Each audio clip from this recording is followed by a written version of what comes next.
And Kiku, holy shit, I fucking love Kiku. Holding a sword to all of them, get away from Luffy Taro. And they're like, who is that giant woman? And I'll say, here at Paramecia Fancast, at Paramecia Football Club, at Paramecia Flower Capital, we stand a fucking queen. We're sitting here saying, who's that giant woman? Yeah. Damn.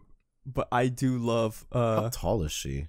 She's fucking tall. I don't know how exactly tall she is, but she's tall. But fucking I love Hyogoro coming out with the sword and his like captain's guard looking straight out of Bleach.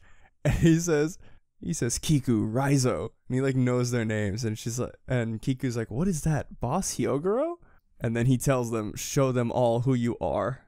If you want to inspire and lead those whose spirits were broken, or who fought once before and were laid low, then you must remove your disguise to show them who you are. And they're both like, yes, of course. And Kiku is putting on a sick fucking like Oni mask. But before we pop off, I just want to say Raizo has a big ass fucking head, and he's taking off that rag.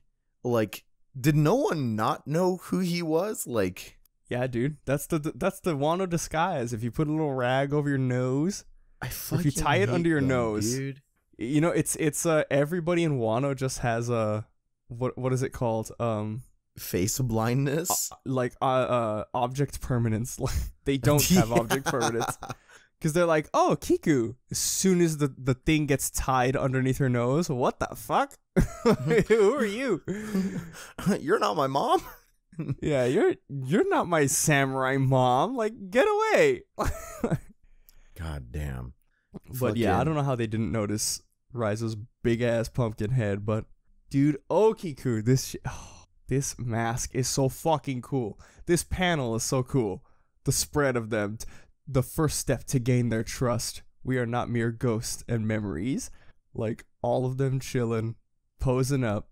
And I even like that Chopper's like, I mean, it'll play into the gag later, but you could, in the spread of them all, you could see Chopper's like part of his head in the back. Like, he's overshadowed by everyone else.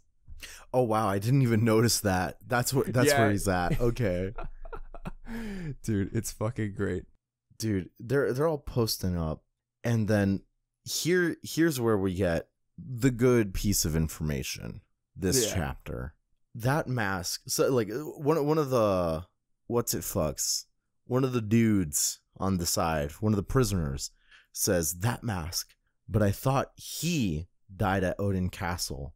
Isn't that the mask of the most handsome swordsman of Wano, Kiku Nojo of the Fallen Snow?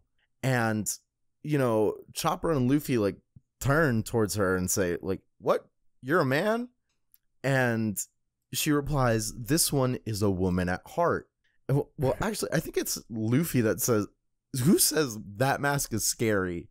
It's Luffy. It's Luffy. 100%. Yeah, Chopper is like, what? Like, did I hear that right? And then she's like, oh no, like, I'm a woman at heart. And then Luffy doesn't give a shit. He's down to clown whenever. He's just like, yo, that mask is scary. And you know what? He's wrong. That mask is hot. Yeah, that mask is fucking hype. Dude, oh my god. I'm so, like, you'll notice that, like, we're being very deliberate in, like, using like she, her pronouns for Kiku and still saying Kiku. I'll be honest, I'm a little like disappointed in the One Piece wiki. Like, okay, how does she feel about the name Kiku Nojo? We don't know. We're probably not really gonna know. And it's probably just gonna be like swept away. But like the way it seems now, it's kind of like her dead name. And for those that don't know, like transgendered people. So like, this is like confirmation that like Kiku is assigned male at birth, or AMAB for short. In the trans community, that just means like you were born being referred to like as a man, and then at some point in your life you just transition to something else. And so here, like, usually when people transition, they like changed their name to like reflect that and to like have like more of a sense of like ownership of their own identity, of themselves and this and that. And so like your dead name, what you were referred to before, is kind of like a super duper no. Like you don't like refer to people by their dead name. That's like, yeah, it's just like rude, like rude as fuck. As the kids say nowadays, that is very big oof. Yeah, big oof. The last thing I'll say about this in my trans tirade is your tirade. I will protect her. She doesn't need any protecting, but yeah, she will protect me. Exactly, from everyone, and I love that.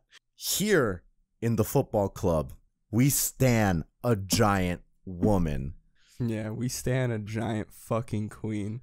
So what she says here in response to like, you're a man, like this one is a woman at heart, is very deliberate, and I think it's a good sign that Oda is changing for the better, because like we know that Oda has not treated trans people well at all.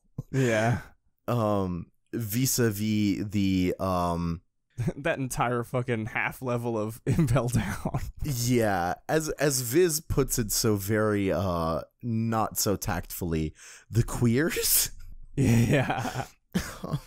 Which is wild, but the Raws also reflect, like the translation reflects it very well, because you know they're fucking professionals. And a lot of scanlations, like when the scanlations first came out, like everyone was like, real? Like, don't play with my heart now. And so the Raws really do say exactly what it says. Like, you know, my heart is like that of a woman. Like, in my heart, I am a woman. And this really reflects on how, so like Japan is trying to start LGBT education. And I'm not going to say that it's great, because it's not, because most LGBT education's like piss doo-doo poor. Yeah. But they do a little better of a job, at least than like, fuck. Did we get LGBT education? No, you didn't get shit. You didn't, right? Not even in Washington, right? No. John, you didn't, right? We didn't get shit, dude. I was raised in like 5 different places, so I didn't get fucking shit from fuck. Yeah. But yeah, no. So like we didn't get anything. So like it's definitely a step up. But the way they're going about it, and like I've read through some like books that are meant to like explain some of the things, and like it's not a perfect like gender theory or anything, but they try to like really like put it in simpler terms, and they ask you to think of your body gender, which would be your sex in English, like, and it would also ask you to think of the gender of your mind or the gender of your heart. And like that's literally like what they're saying, like heart gender. Yeah. And so it's trying to like bring up like, you know, dysphoria, like the mismatch of like your heart gender and your body gender and things like that. It brings it into question, which is like interesting for like the book I read was like junior high school level kind of like, you know, introductory information, but it really reflects itself in like what Oda here has written, saying that like, you know, her heart is that of a woman. And, you know, it's not like the same thing like with Ivankov just being like, yeah, dude, hormones, and then I change everything. Yeah. And like whatever that means. So yeah, I'm pretty excited that Oda now has an idea that trans people are people.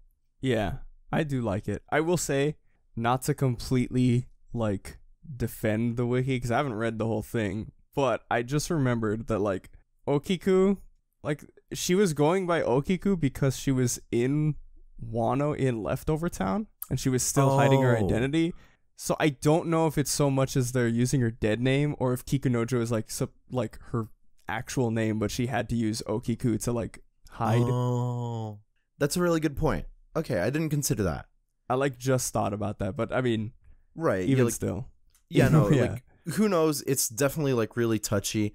The one thing the wiki did do that's like, I guess I think it's a step in the best direction, is that instead of using she her pronouns, they're using they them, because I guess quote unquote we're not sure.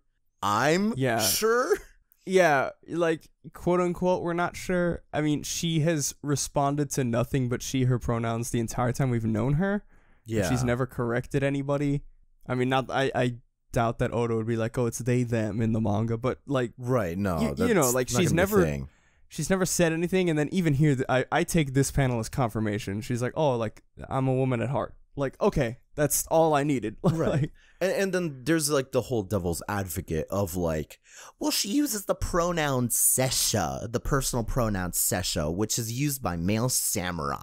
Okay. yeah, I always took that as like, the way I took that was like, before I knew this, I took it as she's like biologically female, but she's a samurai. So like, of course, whoever trained her, like, she would learn, like, you know, like, Right. she would use that language because only men were samurai or something like that. So It's also like the way Japanese like culture now like treats personal pronouns is very like, it's much of like a personal taste kind of thing. Yeah, it lies somewhere in a spectrum of like the two gender spectrum of like man and woman sometimes. yeah, But like, so I have a lot of students that use boku, and like a lot of girls use boku and stuff like that. Now a lot of like singers will use boku in their like love songs and stuff, but like it's still referring to themselves. And like traditionally that's been like kind of like more of a like man's pronoun, and that like, you know, someone our age would use boku. Like realistically, like hot tip for those of y'all learning Japanese, especially if y'all are like, you know, straight cis men, because I only see straight cis men doing this in like Japanese education. If y'all are trying to use ore to like show yourself as like more of a man and using that personal pronoun, it's definitely not working, because literally only 12-year-old boys use ore. yeah, And like Luffy, who's a 12-year-old boy. yeah. So that's a hot tip. A lot of people don't really understand that. So like, not super dunking on y'all, like legit, don't use ore. If you're like over the age of 20, please, for the love of God, use boku. It just becomes a lot more like, you become like the modern man. Yeah, a you metropolitan join man. Congratulations, you get to join society. Like, you get to be normal. You fucking Instead of being freak. ostracized like a man child. Yeah, you fucking freak, screaming from the mountaintops. Ore, ore, like, shut up. I ought to beat your ass. Oh, buddy. But yeah, that's Kiku is my goddess and my queen, and I hope she fucking tears through people with that sick fucking mask. I can't get over it. God, it's so fucking cool. Everyone else gets okay. Well, the gag with Chopper's funny, so they go through everybody else, and interestingly, they're like, "Oh, that's Fukurokuju's rival ninja, Raizo of the Mist." So I'm just gonna translate that for y'all. That's Kiari Mundi's rival ninja, Raizo of the Mist. Thank you. I needed that. Yeah. The samurai and most powerful of sumo wrestlers, Yokozuna Kawamatsu, and the old man with them really is who we thought. It's Hyogoro the Flower. And so who is Luffy Taro then? And then we get ... ellipses over Chopper. And then, what about me? They did him dirty. Yo, man. That him screaming like, what about me, makes his like kind of his Mike Wazowski inclusion in the spread like that much funnier. It's so good. I honestly, you could literally only not... see like part of his head, and it's like, I made the cover story. I would have never seen it if you did not point it out. I completely neglected it. Yeah, it's so fucking good. But God.